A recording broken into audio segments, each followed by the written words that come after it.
Hello बच्चों, good morning. आपको पता ही है कि कोरोना महामारी की वजह से सभी बच्चों की पढ़ाई है वो डिस्टर्बेंस हो रही है।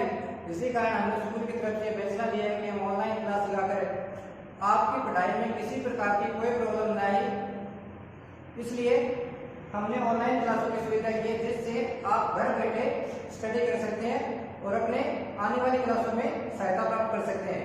इसलिए आपका फिजिक्स की क्लास में स्वागत है और मैं आपको बताना चाहूँगा कि आप बेफिक्र होकर पढ़ें और अच्छी प्रकार से ध्यान दें अपनी पढ़ाई पर, ताकि आने वाले टाइम में या फिर आने वाली क्लास में आपके अच्छे मार्क्स आए। इसलिए आपको थोड़ा बहुत फिजिक्स के बारे में बता दूं कि हमारे फिजिक्स के अंदर 17 चैप्टर हैं और 17 चैप्टरों में से शुरुआत के 8 चैप्टर है वो हमारी फर्स्ट फिजिक्स में है और बाकी 9 चैप्टर है वो हमारी सेकेंड फिजिक्स के अंदर है।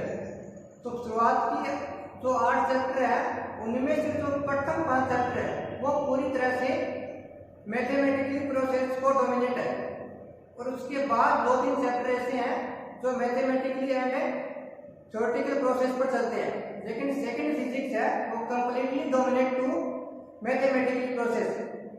इसलिए आप ध्यान लगाकर पढ़े, बहुत ही लंबा सिलेबस है लेकिन सबसे ज्यादा इंटरेस्टिंग सब्जेक्ट है और सबसे ज्यादा इंटरेस्टिंग सिलेबस भी इसका है।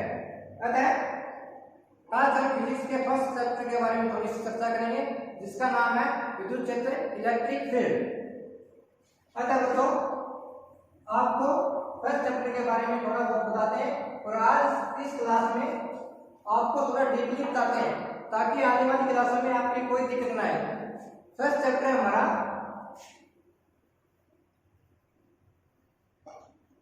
विद्युत क्षेत्र।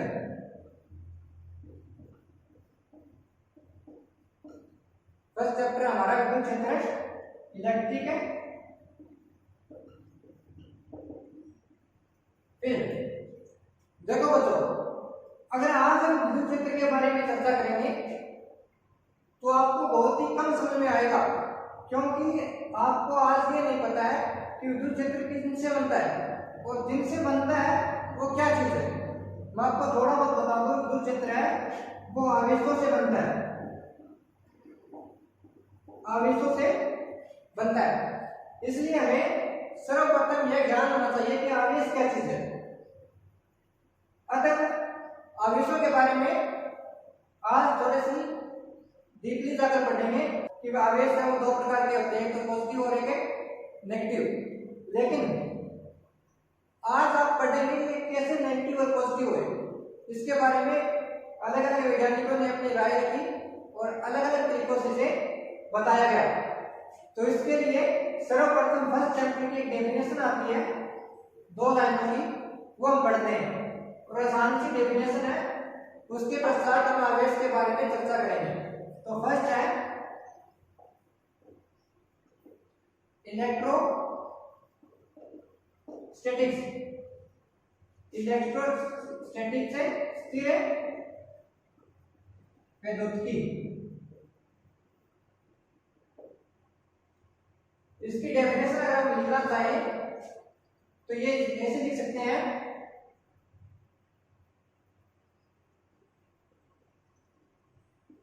भौतिक विज्ञान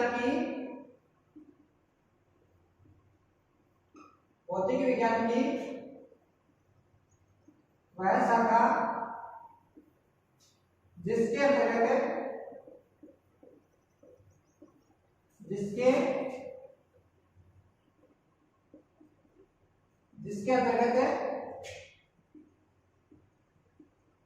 स्थिर आवेश तथा इससे संबंधित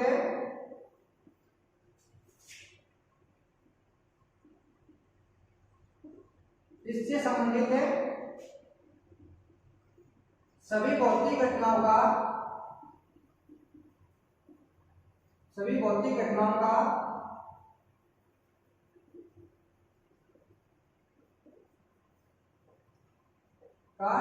अध्ययन किया जाता है। अध्ययन किया जाता है। तो ये हमारी इलेक्ट्रोस्टैटिक्स की डेफिनेशन है। भौतिक विज्ञान की वह शाखा जिसके अंतर्गत स्थिर आवेश तथा इससे संबंधित सभी भौतिक घटनाओं का अध्ययन किया जाता है। क्या कहलाती है? इलेक्ट्रोस्टैटिक्स कहलाती है। लेकिन इसमें जो वर्ड है हमारा आवेश, पहले का ये पढ़ना है कि आवेश क्या चीज है और कैसे उत्पन्न होता है। और दूसरी बात, इससे संबंधित सभी भौतिक घटनाएं, इससे संबंधित सभी भौतिक घटनाओं का मतलब है भी आवेशों द्वारा उत्पन्न बल,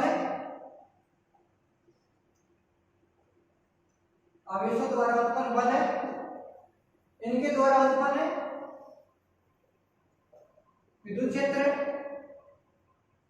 और विभव, ये सभी की सभी क्या है? आवेश की भौतिक घटनाओं के अंतर्गत आते हैं। अतः शुरुआत के अंदर हम पढ़ेंगे आवेश क्या है, इसके बारे में सर्वप्रथम किसने बताया था। देखिए, मैं आपको थोड़ा सा इसके बारे में डीपली बता रहा हूं ताकि आपको आने वाले समय में किसी भी प्रकार के आवेश से संबंधित कोई दिक्कत न आए। इसलिए आप थोड़ा सा अगर हम ध्यान लगाकर इसको पढ़ लेंगे तो आप आवेश को अच्छी प्रकार से समझ जाएंगे।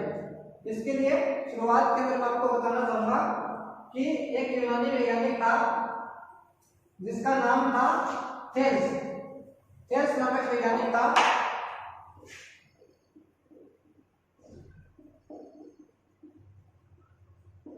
थेल्स नामक वैज्ञानिक ने शुरुआत के अंदर हमें बताया था कि ये लगभग 600 ईस्वी पूर्व की बात है, बहुत पुरानी बात है। इसने बताया था, हमने ये बताया था कि इसने एक एम्बर के टुकड़े, एम्बर नामक एक पदार्थ है, एम्बर एक ऐसा पदार्थ है जो पीले रंग का होता है और एक रेंजनी पदार्थ बोल सकते हैं इसे, रेंजनी, जो क्या है?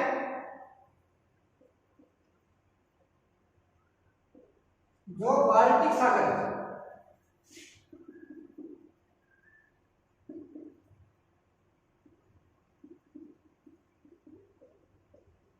बाल्टिक सागर के किनारों पर पाया जाता है। थेल्स नामक वैज्ञानिक ने बताया था कि एक एम्बर की टुकड़ी को लेकर अगर इसे ऊन के साथ, किसके साथ? ऊन के साथ घर्षण करवाएं, रब्त करवाएं, तो क्या होता है? ये घर्षण के उपरांत है एम्बर और ऊन दोनों अपने आसपास छोटे छोटे हल्के टुकड़ों जैसे कागज के टुकड़े, लकड़ी के टुकड़े, इनको आकर्षित करना प्रारंभ कर देते हैं, अट्रैक्टिव हो जाते हैं। वो सभी के सभी टुकड़े छोटे मोटे हमारे पास पड़े हैं। ये किसके कारण होता है? ये इन दोनों पदार्थों के भौतिक गुण में परिवर्तन होने के कारण होता है। इसलिए थेल्स नामक वैज्ञानिक ने बताया था कि अगर हम घर्षण करवाएं इन दोनों का, एम्बर का और ऊन का, इन दोनों के घर्षण के उपरांत एक ऐसा गुण उत्पन्न हो जाता है जिसे हमें आवेश कहते हैं, और जो क्या करता है? अपने आसपास सभी छोटे मोटे कणों जैसे कागज के टुकड़े, इनको क्या करना प्रारंभ कर देता है? आकर्षित करना प्रारंभ कर देता है। और आपने घरेलू एग्जाम्पल आप सदाई देखते हैं, आप छोटे मोटे जो आपकी छोटी क्लासें थी उनमें भी आपने किया होगा ये तो, कि अगर हम स्केल को, फुटे को सिर के अंदर कुछ देर तक रगड़ें और उसको फिर कागज के टुकड़ों के पास लेकर जाए तो कागज के टुकड़े क्या करते हैं? उसकी ओर आकर्षित होना प्रारंभ कर देते हैं। ये सभी क्या है? उस आवेश के कारण ही होता है कि हमने कंघे को या फिर स्केल को बालों के साथ घर्षण करवाया और फिर हमने छोटे मोटे कागज के टुकड़ों को जैसे ही उसके पास रखा तो वह क्या करता है? उसको आकर्षित करना प्रारंभ कर देता है। ये किसके कारण हो रहा है? उससे स्केल के भौतिक गुण में परिवर्तन हो रहा है, जिसे क्या कहते हैं? आवेश कहते हैं। और इसी आवेश के कारण वो छोटे मोटे टुकड़े वो क्या करते हैं? आकर्षित होना प्रारंभ हो जाते हैं। ये थी बात की थेल्स ने सिर्फ दो पदार्थों के बारे में बताया था। एम्बर को अगर ऊन के साथ रख ले तो ये सब उत्पन्न होता है। इसके बाद लगभग सन 1600 में एक गिलबर्ट नामक वैज्ञानिक आया। गिलबर्ट नामक वैज्ञानिक ने यह बताया था कि सिर्फ थेल्स ने दो वस्तुओं के बारे में बताया, दो पदार्थों के बारे में बताया, एक एम्बर के बारे में और दूसरा ऊन के बारे में। लेकिन गिलबर्ट नामक वैज्ञानिक ने यह कहा था कि ये जो ऐसा उत्पन्न हो रहा है इन दोनों वस्तुओं में नहीं हो रहा है, बल्कि संसार के लगभग सभी वस्तुओं में ये ऐसा गुण पाया जाता है अगर दो वस्तुओं का परस्पर घर्षण करवाएं तो घर्षण के उपरांत दोनों वस्तुएं क्या करती हैं, अपने आसपास छोटे मोटे कणों को आकर्षित करना प्रारंभ कर देती है। ये अपने गिलबर्ट नामक वैज्ञानिक ने बताया था अभी। और इसने बाद में एक चीज और बताई कि जो वस्तुओं में ये गुण आ रहा है घर्षण के उपरांत, जैसे हमने मान लिया वेबर का उनके साथ घर्षण करवाया और इन दोनों वस्तुओं में घर्षण के उपरांत जो गुण आ रहा है, जो प्रभाव उत्पन्न हो रहा है, उसे इसने बताया विद्युत में हो जाना। विद्युत में हो जाना बताया। ये हमें किसने बताया, गिलबर्ट नामक वैज्ञानिक ने बताया था कि अगर दो वस्तुओं को परस्पर घर्षण करवाएं जिसके पश्चात क्या उनके गुणों में परिवर्तन हो रहा है, कौन से गुणों में, भौतिक गुणों में, और इस भौतिक गुण को क्या कहते हैं, इस तीन पदार्थों का विद्युत में हो जाना कहते हैं। और विद्युत में हो जाने के पश्चात इन पदार्थों के गुण को भौतिकी में नाम दिया गया जिसे हम कहते हैं विद्युत।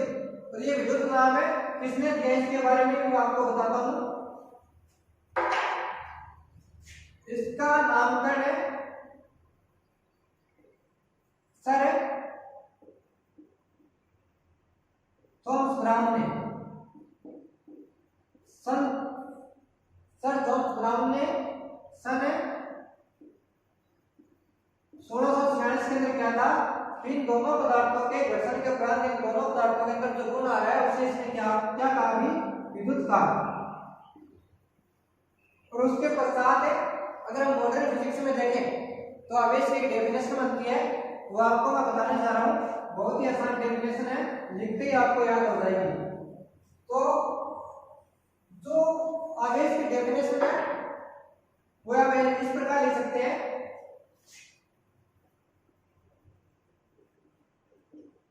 देखिए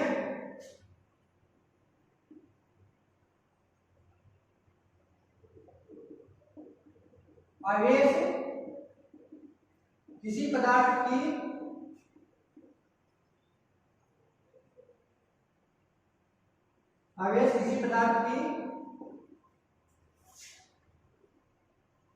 या किसी पदार्थ का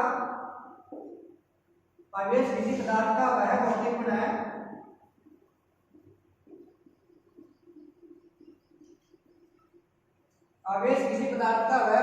है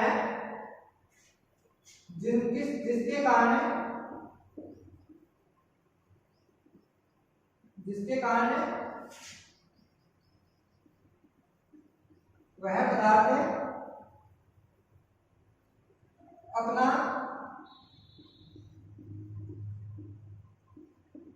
विद्युत क्षेत्र उत्पन्न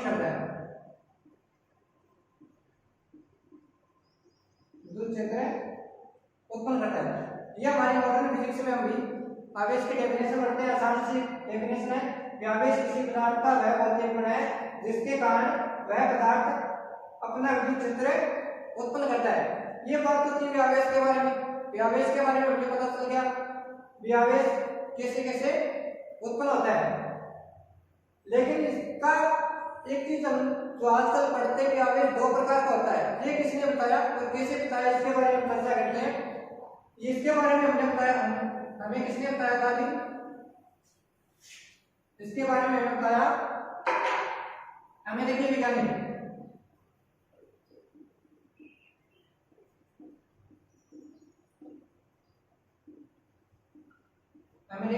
है सन 1700 के अंदर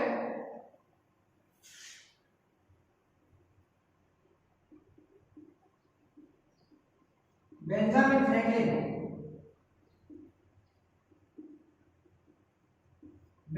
फ्रैंकलिन ने 2000 अपने प्रयोग किए और उसके उपरांत बताया कि आवेश हम कितने प्रकार के होते हैं। फ्रैंकलिन ने आवेशों के प्रकार बताए। कैसे बताए, इसके लिए 2-3 प्रयोग देते हैं जो हम अभी उन पर चर्चा करेंगे।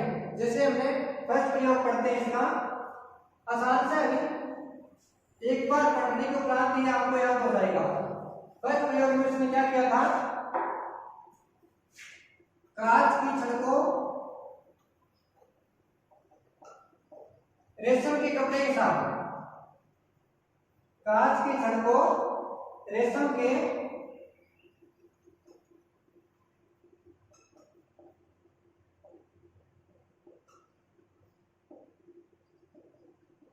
घर्षण करवाया। क्या किया, फर्स्ट प्रयोग में किया उसने कि कांच की छड़ को रेशम के कपड़े के साथ घर्षण करवाया। इसके लिए उसने दो कांच की छड़ ली और उसे एक के बाद घर्षण करवाया। जैसे हमने मान ली उसने पहली छड़ ये ली, एक कांच की छड़ ली और उसे रेशम के कपड़े के साथ घर्षण करवाकर एक स्वतंत्रता पूर्वक स्टैंड की सहायता से लटका दिया। इसी के निकट दूसरी कांच की छड़ ली, उसे रेशम के कपड़े के साथ रगड़ा और उसे भी स्वतंत्रता पूर्वक इसी के पास लटका दिया। और बाद में उसने देखा इन दोनों को पास लटकाने के उपरांत फिर दोनों वस्तुएं क्या कर रही है, एक दूसरे को प्रतिकर्षित कर रही है। ये उसने फर्स्ट प्रयोग किया था कि कांच की छड़ को रेशम के कपड़े के साथ रगड़े तो एक से ज्यादा छड़ अगर वो पास पास रहेंगे तो क्या करेंगे, एक दूसरे को रिपेल करेंगे, प्रतिकर्षित करेंगे। फिर उसने दूसरा प्रयोग किया था, दूसरे प्रयोग में क्या किया था आपको बता रहा हूं, ध्यान से सुनिए। यहाँ पे पहले प्रयोग में दो कांच की छड़ ली और उन्हें रेशम के कपड़े से रगड़ा और स्वतंत्रता पूर्वक लटका दिया। और उसने लटकाने के उपरांत देखा कि दोनों कांच की छड़ें वो एक दूसरे को दूर हटा रही है, प्रतिकर्षित कर रही है। ये तो उसने प्रथम प्रयोग किया था। दूसरे प्रयोग में क्या किया था, एबोनाइट की छड़ ली, एबोनाइट की छड़ ली, उसे बिजली की खाल से लगा दी,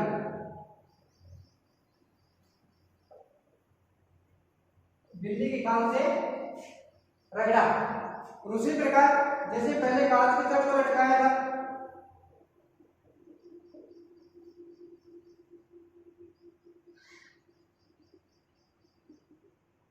एबोनाइट की, उसी प्रकार जैसे कांच की छड़ को लटकाया था स्वतंत्रता पूर्वक आपस में लटका दिया और देखा बाद में ये दोनों छड़ भी क्या कर रही है, एक दूसरे को प्रतिकर्षित कर रही है। तो ये तो पता चल गया कि समान जो छड़ है वो क्या करती है, घर्षण के उपरांत एक दूसरे को प्रतिकर्षित कर रही है, रिपेल कर रही है। लेकिन उसने तीसरे प्रयोग में क्या किया, तीसरे प्रयोग में एक कांच की छड़ ली, उसे रेशम के कपड़े से रगड़ा और उसे स्वतंत्रता पूर्वक लटका दिया। और दूसरी एबोनाइट की छड़ ली, उसे बिजली के खाल से रगड़ा और उसे इसके पास ही स्वतंत्रता पूर्वक लटका दिया। फिर उसने देखा कि दोनों छड़ें हैं वो क्या कर रही है, एक दूसरे को अट्रैक्ट कर रही है, आकर्षित कर रही है। इसी के आधार पर उसने बताया था कि अगर समान छड़ें एक ही समान पदार्थ से रगड़ी जाए और उन्हें आपस में पास रखा जाए तो वह क्या करती है, एक दूसरे को रिपेल करती है, प्रतिकर्षित करती है। अगर दो अलग अलग छड़ें अलग अलग पदार्थों से रगड़ने में पास रखें तो उसमें आकर्षण का गुण भी आ जाता है। अतः इसी आधार पर उसने बताया था कि आवेश है वो कितने प्रकार का होता है, दो प्रकार का होता है। उसने अपने आप से खुद से माना था कि वे आवेश कौन कौन से होते हैं। कांच की छड़ के ऊपर उसने माना था, आपको बता दूं मैं, कांच की छड़ के ऊपर धनावेश माना और एबोनाइट की छड़ के ऊपर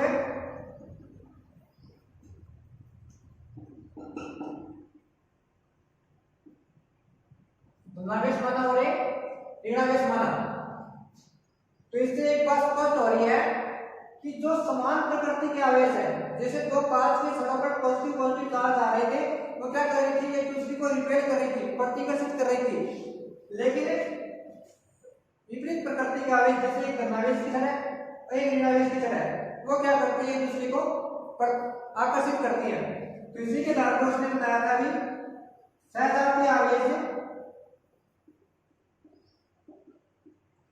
एक दूसरे को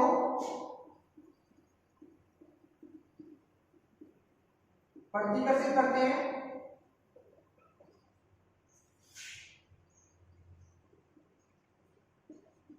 तथा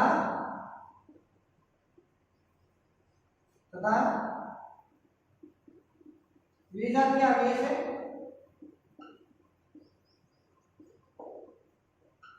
एक दूसरे को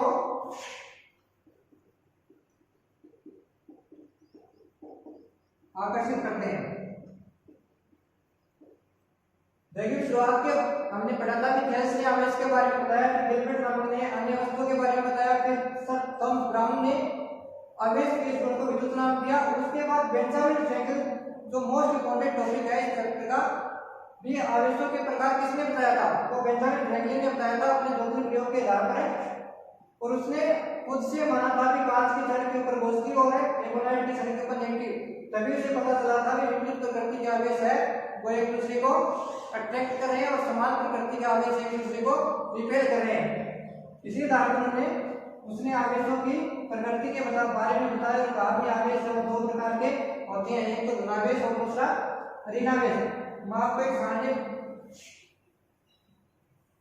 बता रहा हूं, उसको आप नोट कर लीजिए। आपको याद रखना है, आपस में इन वस्तुओं को रगड़े दो, आपस में निम्न वस्तुओं को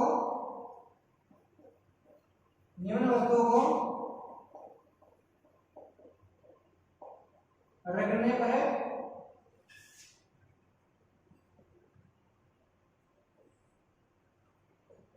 प्राप्त आवेश, जैसे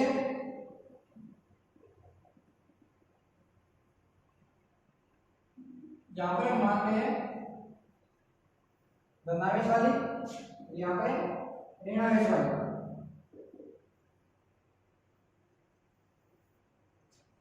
पहली थी कांच की छड़, विशेषण के कपड़े चलेगा।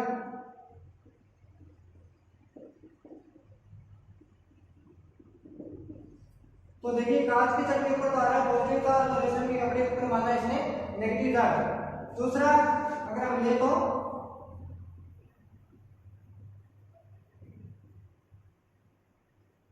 एमोनाइट की छड़, सॉरी एमोनाइट की छड़ के ऊपर नेगेटिव चार्ज आएगा। यहां पर हम लिखे बिजली की खाल, बिजली की खाल, क्योंकि कांच की छड़ और एमोनाइट की छड़ एक दूसरे को आकर्षित कर रही है। इसका मतलब क्या है? इन दोनों पर अलग अलग प्रकृति का आवेश है। यहां पे लिखेंगे हमें एमोनाइट की छड़। तीसरा अगर एक दो एग्जांपल लिखते ताकि आपको याद रहे, नायलॉन, नायलॉन के ऊपर पॉजिटिव चार्ज आता है। अगर कब आता है? अगर इसे प्लास्टिक की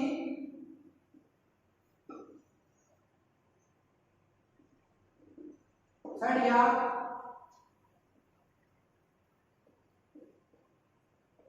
टुकड़े के साथ रगड़े तो।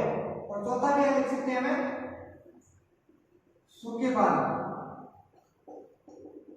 सूखे बालों के ऊपर पॉजिटिव चार्ज आता है जब इसमें कंघा या जब इससे कंघा घर्षित करवाया जाता है। और घर्षण के उपरांत कंघे के ऊपर आता है नेगेटिव चार्ज और सूखे बाल के ऊपर कौन सा आता है? Positive charge. ये तो बात थी आवेश के बारे में। आवेश क्या है, किसका इसका नामकरण किया, कैसे इसका पता चला, कितने प्रकार का होता है, ये हमने आवेश के बारे में पढ़ लिया। और कौन से पदार्थ पर कौन सा आवेश आता है, किसके साथ घर्षण करवाने पर। इसके उपरांत हमें एक चीज और देखते हैं कि जब भी दो वस्तुओं का घर्षण करवाया जाता है, जब भी दो वस्तुओं का घर्षण करवाया जाता है तो सदैव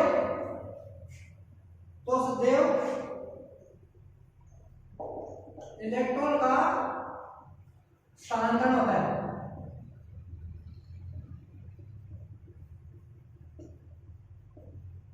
इलेक्ट्रॉन का स्थानांतरण होता है। ओनली इलेक्ट्रॉनों का स्थानांतरण नहीं होगा, प्रोटॉनों का नहीं होगा, प्रोटॉन है वो नाभिक में स्थित होते हैं और बहुत ज्यादा अट्रैक्ट बल की सहायता से वो बंधे रहते हैं नाभिक के अंदर, इसलिए प्रोटॉनों को बाहर निकालना बहुत मुश्किल होता है। इसलिए इलेक्ट्रॉन ही एक पदार्थ से दूसरे पदार्थ में घर्षण के उपरांत चले जाते हैं। तो इससे एक बात और स्पष्ट हो रही है, भी आवेश है, आवेश है द्रव्यमान से भी संबंध बाउंड होता है। कैसे पता चला अभी बताते हैं। भी इलेक्ट्रॉन का द्रव्यमान होता है आपको पता ही है 9.1 किलोग्राम। एक इलेक्ट्रॉन एक वस्तु से दूसरी वस्तु में जा रहा है, इसका मतलब यह है कि एक वस्तु से इतना द्रव्यमान कम हो रहा है और दूसरी वस्तु के अंदर प्रवेश कर रहा है। इससे स्पष्ट है कि एक वस्तु का द्रव्यमान तो कम हो गया और दूसरी वस्तु के अंदर द्रव्यमान आ गया, यानी कि आवेश में इलेक्ट्रॉन के स्थानांतरण के साथ साथ द्रव्यमान का स्थानांतरण होता है। अतः इसके ऊपर एक क्वेश्चन करना चाहिए हम, तो ऐसे कर सकते हैं जिससे आपको ये अच्छी प्रकार से समझ आ जाएगा कि इलेक्ट्रॉनों के साथ साथ द्रव्यमान का स्थानांतरण कैसे होता है। जैसे क्वेश्चन हम बताते हैं, यदि ए व बी दो वस्तुओं को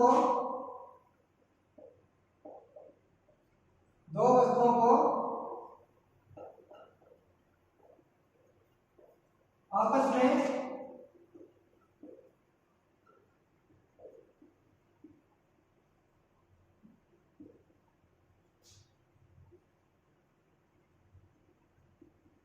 में घर्षण करवाएं तो ए वस्तु से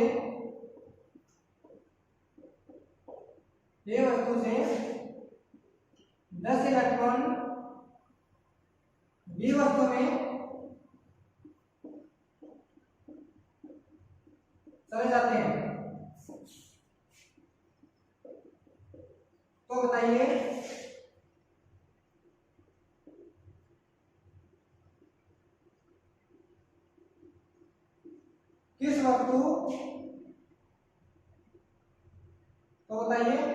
किस वस्तु का द्रव्यमान अधिक होगा।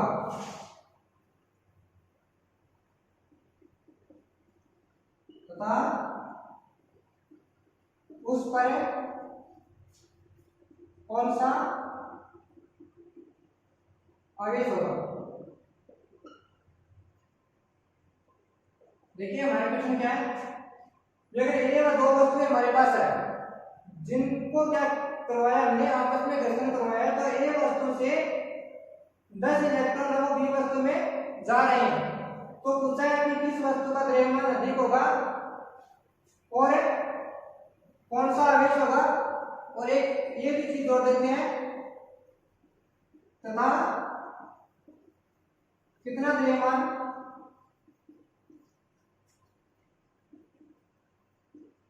अधिक होगा। तो देखिए आंसर करते हैं इसका, आपको शायद तो पता चल गया होगा इसका आंसर क्या होगा। ए वस्तु से बी वस्तु में 10 इलेक्ट्रॉन जा रहे हैं, इसका मतलब क्या है 10 इलेक्ट्रॉन का द्रव्यमान 9.1 × 10⁻31 केजी, सॉल्व करें तो 9.1 × 10⁻30 केजी इतना द्रव्यमान है वो ए वस्तु से बी वस्तु के अंदर जा रहा है।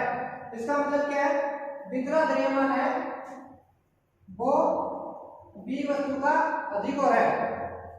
तो ये दो क्वेश्चन इससे सोल्व हो रहे हैं, किस वस्तु का द्रव्यमान अधिक होगा, बी वस्तु का द्रव्यमान अधिक होगा। कितना अधिक होगा, 9.1 × 10⁻30 केजी द्रव्यमान है वो अधिक होगा। और कौन सा आवेश होगा, आपको पता ही है जब किसी पदार्थ के अंदर आवेश आते हैं तो उसका नेगेटिव चार्ज बढ़ता है, यानी कि बी वस्तु पर नेगेटिव चार्ज है वो बढ़ जाएगा।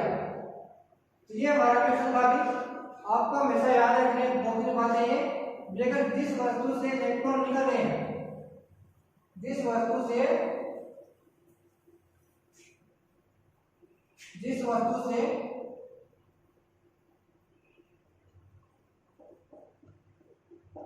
इलेक्ट्रॉन निकल रहे हैं उस पर धनावेश तथा जिस वस्तु में इलेक्ट्रॉन प्रवेश कर रहे हैं, जिस वस्तु में इलेक्ट्रॉन प्रवेश कर रहे हैं उस पर ऋणावेश आ जाता है। तो ये भी छोटी मोटी बातें थी हमने जो आज पढ़ी है। अगली क्लास में हमें आवेशन की विधियां पढ़ेंगे जो बेंजामिन फ्रैंकलिन ने बताई थी। 3 विधियां हैं, एक तो घर्षण के द्वारा है, एक चालन के द्वारा है और एक प्रेरण के द्वारा है। तो आप आज का जो टॉपिक हमने किया है आवेश के बारे में अच्छे प्रकार से पढ़ा है, आप उसको अच्छे प्रकार से समझ लें, बार बार इस वीडियो को देखें और ताकि आपको आवेश के बारे में डीपली पता चल जाए, ताकि आने वाले चैप्टरों में आपकी कोई भी प्रॉब्लम है ना आएगा और आप अच्छे प्रकार से +2 क्लास का जो सिलेबस है अभी से स्टार्ट कर दें, क्या रखना, ताकि आपके आने वाले समय में आपको हेल्प मिले। Thank you.